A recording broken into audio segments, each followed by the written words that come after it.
Hello, I hope you're all keeping incredibly well. This is the first podcast of the season, I guess. I don't actually have a guest for this one, unfortunately. So this is more really just a wrap-up kind of thing, more than a discussion. But I'm still going to give, obviously, I'm still going to give my opinion of some circumstances and a bit of analysis. So obviously, the major factors from the weekend were how incredibly fast the Mustang was compared to everyone else. And then also, obviously, that pit lane incident in the final race. But we'll get to that eventually. But first off, starting with the first practice session, basically, what really impressed me was Anton De Pasquale was at the top of the timesheets. And basically, we never saw him all of last year anywhere near that. So it was very good prospects right from the outset for that team. And for that first practice session, the only Mustang that was outside of the top 10 was Scott McLaughlin, which probably wasn't how he wanted to start his championship defense, but you really have to put it into perspective since it's only the first session and he didn't want to push a new car too hard and he didn't want to just destroy the Mustang in the first practice session. But the fact that he was the only Mustang outside of the 10 in practice just shows how fast they were, straight away. I'll talk about this a little bit later, but I think the real quiet performer of the weekend was Mark Winterbottom in his new team, and a new car to him as well, and he was 5th in the first practice session. Practice 2 was a bit more reflective of where we left off last season with McLaughlin, Whincup and Van Gisbergen top in the timesheets. Again, the Mustangs were consistently fast, so this was the point where you could really begin to tell that they were going to be pretty fast. Practice 3 was where most people were running qualifying simulations, so we could really get a good feel for who was going to be up the front and who was going to struggle. We almost got a reflection of what the front row would be like when Coulthard was first, followed by McLaughlin, then Whincup. So for the first for the first qualifying session of the weekend, it was on the Friday evening, which is a bit of a change up. So obviously the temperatures were pretty cool. I think it started about 6:30 in local time. So the sun was starting to settle a little bit. So obviously that plays a part in the temperature of the tyres, etc. But McLaughlin ended up on top, followed by Whincup and Coulthard. Obviously, for the initial qualifying, it's a little bit difficult to read the results since people are just trying to get into the top 10 and not necessarily going for the top position at that time. So the most obvious thing to note from that qualifying session was the fact that Anton De Pasquale crashed heavily, so therefore he qualified last. So I really thought he did have the pace to be up in the top 10, but just couldn't do it. A couple other things to note were that Winterbottom ended up outside this 10 despite his early pace. And Macaulay Jones managed to qualify 17th in his first ever qualifying session in the main game, which I thought was pretty impressive. Since there was a bit of a reshuffle with the schedule for qualifying being on the Friday evening, the fourth practice session happened on Saturday, with most drivers just ironing out kinks of the race since they had a fair crack at a quali lap the previous day.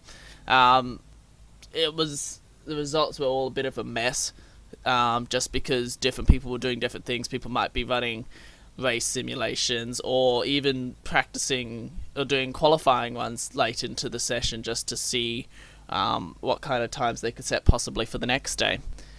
The top 10 shootout results were a little bit surprising for me anyway, with Coulthard taking out pole, where I really thought McLaughlin was going to be faster on track. What was interesting to note was that the gap from 1st to 10th was 1.165 seconds, so that means that we might see a bit of a bigger disparity in the field then, although it might just be the one lap pace is pretty wide through the top 10. So on to the first race of the weekend. Obviously, Macaulay Jones was out of the first race due to his massive accident in the fourth practice session, because Brad Jones Racing couldn't get it repaired in time, which is fair enough, and they actually are now using a different chassis for Albert Park. They're not even using that same chassis. Obviously, there's quite significant damage to that car. Off the start, both Whincup and Coulthard bottled it, which ended up screwing Coulthard over a lot more than it did Whincup. Obviously, it's a pretty tight call to see whether someone has jumped the start. What they do is, if you start to go before the lights go out, but you stop again before they actually go out, and you stop inside your box, then it's not considered a jump start, which is what Whincup did. He went before the lights went out, then he braked again. So him and Coulthard went at the same time. But what I assume happened, obviously I don't have the side-on view because it wasn't really available. What I assumed happened is Whincup went and then stopped again with inside his box, and then went again for the actual start. But from what I could see from the replays, it looked like what Coulthard did is he went, slowed down, but didn't actually stop inside his box again, and then just kept going again at the start. It didn't really matter though, so McLaughlin just ended up going around the both. So due to that, Whincup was judged not to have jumped the lights, and Coulthard did, which is a little bit controversial, obviously, because it's Red Bull and Shell V-Power, so it's always good fun when those two are involved. Coulthard ended up with a penalty, which put him a fair way down the grid, but it didn't matter in the end because McLaughlin was unstoppable for the entire race. There was an interesting graphic that, if you watched the Foxtel broadcast, Mark Larkham pulled up during the race, which just showed how dominant the Mustang was on pace, where McLaughlin was consistently pulling away from the rest of the field. Will Davison and Chaz Mostert both made decent ground, with Davison making 3 positions and Chaz making 7. I think Chaz was probably a pretty good chance for the podium if he didn't make the couple of braking mistakes he did when he was attempting to put pressure onto Van Gisbergen in the second half of the race. He certainly had the pace to get past Shane Van Gisbergen. It was just the fact that he was a little bit impatient. So obviously he just needs to be a little bit more patient, and he would have made it eventually, I think. There's the incident of Holdsworth going into the very controversial tyre barrier at turn 7, and was followed by Scott Pye, which ended Pye's day. I think the reason why Holdsworth ended up in the wall there was because obviously the pressure was on him massively, because he's part of a new team, because Winterbottom and Holdsworth did a bit of a swapperoo, and Winterbottom had been going well during the race. I think he made quite a few positions up during that first race, and obviously that's putting the pressure on Holdsworth because you don't want to be outperformed by your old team, especially the fact that he was driving a Mustang as well. It meant that he really had to perform, since all the other Mustangs were performing so well. So everyone thought it was going to cause a safety car, that incident. And I think the outcome of the race would have been completely different. I think most likely the results would have been similar to those of the Sunday race, with the Mustangs being a lot further up the field due to their consistent pace, just because it was so spread out. Even if they were catching them, they weren't able, there wasn't enough time left in the race basically, so the safety car would have helped them a lot because they have pretty good initial pace. So the Commodores have pretty good one-lap pace around Adelaide, which basically saved them for this weekend, but as was visible in the first race, they certainly couldn't match the consistency of the Mustang. Just for a bit of added controversy, Red Bull Racing had an air hose explosion where Mark Dudden said that some of the regulators failed, therefore left the air hose line flailing wildly. I thought it was strange that they didn't receive a penalty for this, since it could have potentially been very dangerous, especially if it had occurred whilst pit crew were near the car. It's a little bit of a grey area since it did fail due to extreme heat, so there might have been a bit of leniency there. But it didn't happen to any of the other teams, which is interesting, so Red Bull might have a slightly different design to other teams.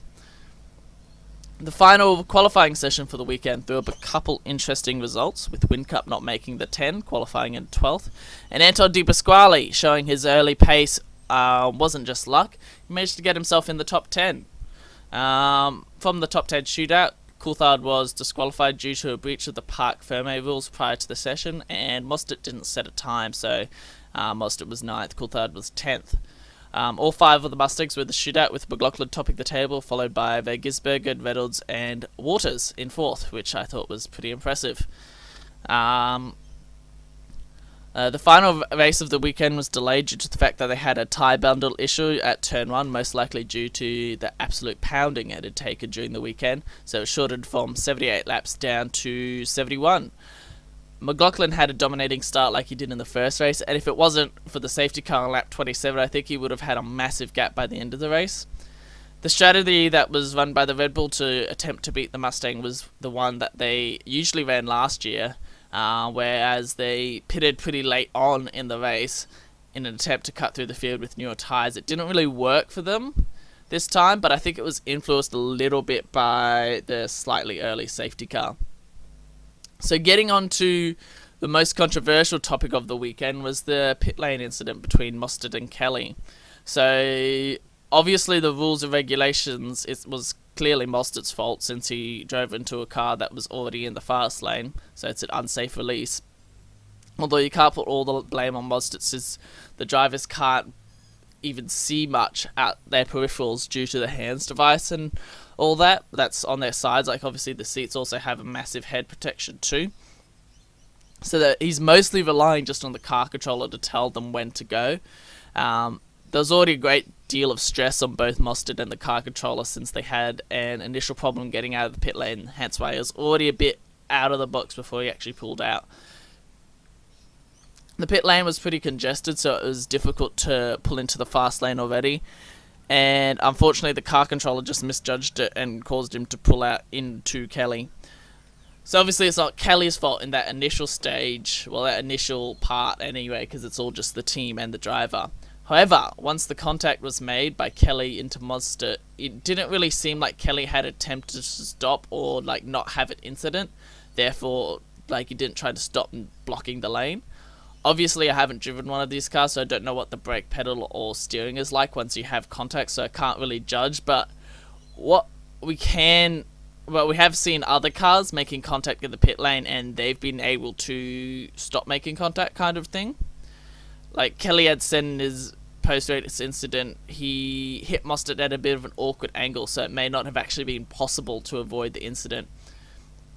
So it's a bit of a grey area, obviously. Mostert got the penalty in the end, but obviously the social media warriors all telling us that Kelly was a bit of an idiot. Initially, I tweeted out that he was an idiot, but on further inspection of the incident, you can tell that he does actually hit him at quite an awkward angle, and he basically just gets pinned against the wall. So even if he did break, it was doing nothing because Mostert was going to turn anyway.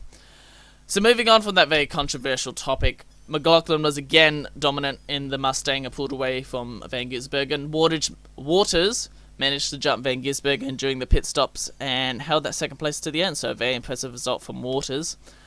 Tim Slade managed a fourth position, which is one of his best results in the last couple of years, which is very positive for Brad Jones Racing, and possibly coming out of their recent slump in form. So it's a polar opposite for the other Brad Jones Racing car coming fourth, so the best result in ages compared to Macaulay Jones, who destroyed a whole chassis just due to a brake failure. So the standout performance for me, and I've mentioned this previously, and probably from the whole weekend, was Mark Winterbottom.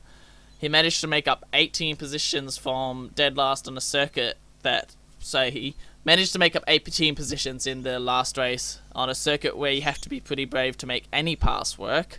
The fact that not only has he changed teams in the off-season, he's also changed cars. There isn't many people that would be able to do that, so you can tell that he's still got quite a bit of talent left. So I don't think many people would be able to deal with such a massive change during the off-season and then perform so well in the first race.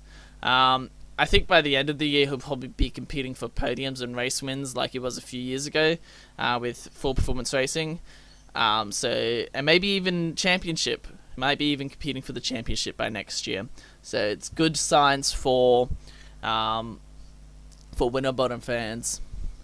Unfortunately, most of them left because he went out of Ford and into the Commodore. But if you're a real fan of him, obviously you'd stay with him. Anyway, that wraps up that podcast. This one's been a little bit shorter than the previous ones I've done, although there isn't really a standard considering I haven't even done that many. I'm going to try and... it's a little bit late just because I've had so much uni work to do. because obviously I'm at uni.